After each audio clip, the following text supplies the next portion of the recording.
थाई रे मन, बाबा की जोत जगाई रे मन। मेरे कट के रोग तमाम मैं साच बताऊं सू, आज मोहन की दया ते मौज उड़ाऊं सू।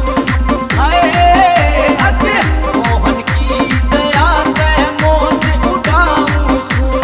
हाय आज मोहन की दया ते मौज उड़ाऊं सू।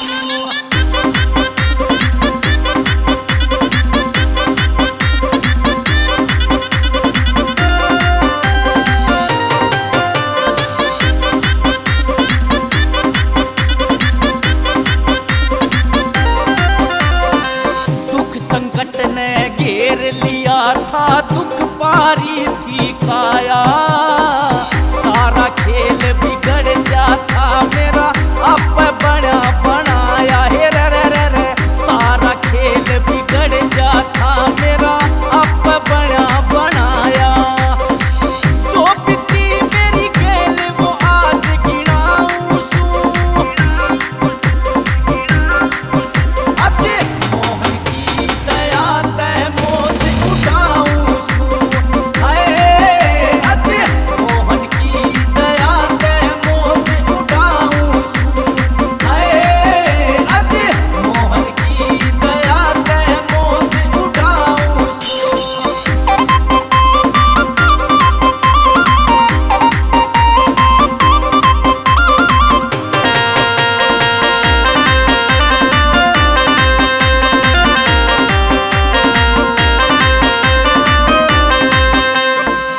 कोठी बंगला कार मिली मन पूरा जीसा आर्या, जब ते शरण ले बाबा किना किसे चीज में हार्या। हे रे रे रे रे, जब ते शरण ले बाबा किना किसे चीज में हार्या।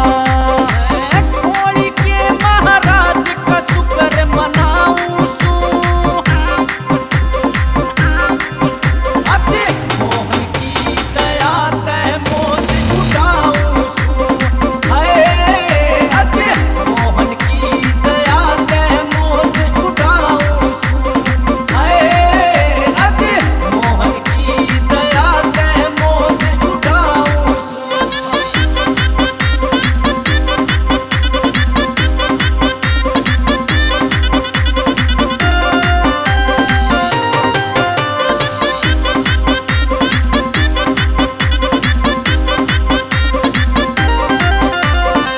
किसी चीज की कमी रही ना, भरती खाली झोली, जगराता करवाऊं लावे जाजी आड़ा टोड़ी। हे रे रे रे रे, जगराता